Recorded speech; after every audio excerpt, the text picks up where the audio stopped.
happy with what happened to Gabby now na siya na yung isa sa mga host ng TV? Oo naman, grabe. Alam nyo, si Gabby, grabe yung pinagdaanan niya, grabe yung hard work niya sa talagang, sa pag, for her to take on this new career path of hosting. I was there when she began, when she decided na, you know what, gagamitin ko tong skill na to at magsisimula siya ng panibagong path to becoming a host. To finally, kasi matagal niya nang gusto eh. So syempre ako, I supported her from day one. And nakita ko kung paano niya tinrabaho lahat yung endless workshops, yung mga mentorships na pinagdaanan niya. Grabe yan. In the middle of the night, mag-uusap sila ni Tito Boy. Parang Asking for tips. yeah, kasi mentor niya si Tito Boy eh. So, walang tigil na pag-aaral, walang tigil na paghasa ng skill niya. So, I'm very, very proud na may nararating na yung hard work niya. Ito na lang last for me. Are you okay parang na maging housemate si Gabby? Pag ikaw, ayaw ka daw niya maging house. Hindi, may ano pa siya, iniwanag sa bibig. bibig. Bang pumasok kung sakali. Alam niyo, napanood niyo yung Olsen's Day kanina, di ba? Napakatahimik ni Olsen. Ganun din ako. So, Nonchalant. Ewan ko lang kung Paano ka nakaka-relate dun sa role ko. Ako po, I can resonate a lot with the role. Ako, growing up, wala naman pong perfectong pamilya. So, lahat naman po tayo ng pinagdadaanan sa mga kanya-kanya nating buhay. So, ako, nakaka-relate ako ng marami kay Olsen. Yung pakiramdam na hindi mo na alam kung anong gagawin mo, kung di ba, ikaw ba nakalimutan ka naman ng napagdaanan ka naman ng panahon, nakalimutan ka naman ng mga tao. So yung mga ganong thoughts, napagdaanan ko yan, and of course also with my family, yung mga struggles namin growing up. I can relate a lot to that. Pero yun nga, game ka ba na maging housemate si Gabby? Si Gabby, Sagot. alam nyo, parang nung mga nakausap ko naman yung, like si Alexa kasi kasama ko sa Liwanag Yeah. City. So tinatanong ko siya. Parang wala naman yatang choice si Gabby. So parang, ewan ko ganun ba? Everyone ba dumadaan sa ganun? So, ako syempre, I'll support her no matter what. Feeling ko naman si Gabby, yan eh. Grabe yan, kung getter yan si Gabby. So she's gonna do whatever it takes. Whatever the job requires her to do. Pero ako, wag na. Ako? Ayaw. Ayaw din ni Gabby actually. Si Gabby naman, hindi naman niya gusto.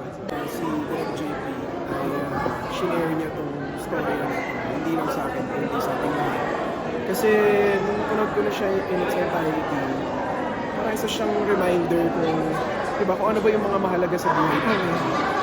So,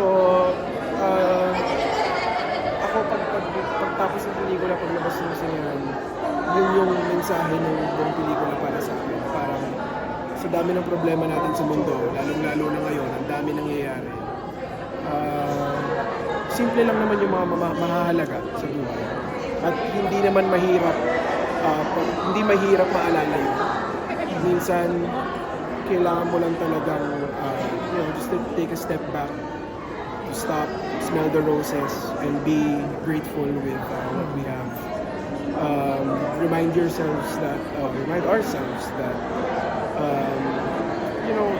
life is all about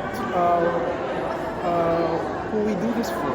The people that matter the most, our friends, our family. Sila ang rason kung bakit tayo nagsusumikap, kung bakit tayo nabubuhay. So yun, sobrang thankful ako na si Direk JP pinagkatiwala itong kwento na to sa amin ni Kuya Nick at Lisa. Yun lang. Ano sabi mo nominated ka for Olsen Best Actor? Oh my gosh, ako naman, lagi ko naman sinasabi na hindi ko naman masyadong iniisip yun. Pero syempre, I'm very thankful, I'm very grateful to be recognized alongside all the other great actors from the entries. Pero yun, nung napanood ko na to, parang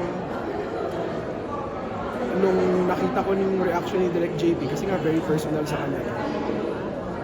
okay na ako doon. Nung nakita ko yung reaction din ng pamilya niya, kasi nandun kanina yung pamilya niya. So parang sobrang grabe yung yung pakiramdam nung nakita ko yung kung paano sila nag-react. So, para mapagkatiwalaan ako ng kwentong ganito ka-personal, ang laking bagay na.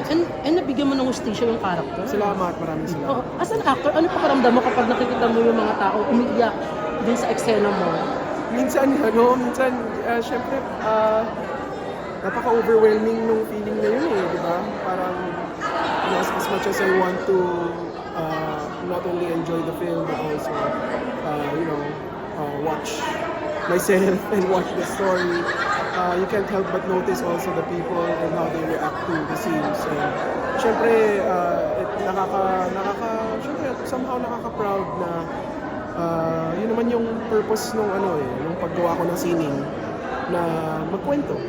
So kung nakukuha po natin yung reaction ng crowd, ibig sabihin tama yung pagkwento natin. So nakaka Ano rin masasabi mo, yung Olsen Day, yung isa sa mga favorite ng mga tao. One of the highly rated. 7 films One na of- Little Film Festival. I'm so happy for Direk JP. Ang tagal niya nang sinulat tong pelikula. I think before 2015 pa. Matagal na. Matagal na. Ngayon lang niya talaga, ngayon lang nabigyan ng chance din na finally ma-produce na at maipalabas sa Sine Panalo. So, I'm so happy for him. Kasi I'm sure, sa kahit ano namang bagay na binuhos mo yung buong puso mo, di ba? Para maipakita mo to sa mga taong malapit sa'yo. For sure, napakalaking bagay nun sa kanya. So, I'm just so happy for him. May request ba si Direk JP sa on portraying your Olsen? Wala naman, parang hindi naman request siguro, but I think early on, the way he approached it, especially no reading pa lang, he was very clear with what he wanted, technical wise, sa pelikula, kung paano yung pace, kung paano yung beats. So syempre as an actor, highly appreciated yung ganun na communicate ng maayos ni Direk JP sa amin prior to shooting pa. Pero while doing it, actually alam nyo, tsaka ko lang na-realize na hindi niya sinabi, hindi kami inupo at kinausap na kwento to ni Direk JP or kwento. Walang ganun So, later on ko na lang na-realize nung nakikita ko na nagiging emotional si Direk JP While shooting? while shooting. So, napagtahi-tahi ko na okay. Ganito pala ka-personal tong pelikula na to para sa akin. Dahil dyan, invite na lang Invite na panoorin. panoorin ng All Saints Day. Yes, hello po. Ako po si Khalil Ramos at ako po ay parte ng pelikula ng All Saints Day. Nandito po kami ngayon sa Gateway Cineplex. Ang All Saints Day po ay parte ng Pure Gold Cine Panalo. Hanggang March 25 po kami nandito. Sana po ay suportahan niyo yung aming pelikula. Grabe po itong pelikula. Ginawa po ito ng mga taong grabeng pagmamahal para sa buhay, sa pelikula at sa sining natin. So sana po ay suportahan niyo kami at see you on the theater. Bring tissues. Yes, bring tissues. Yeah, it's a product of love. Thank you.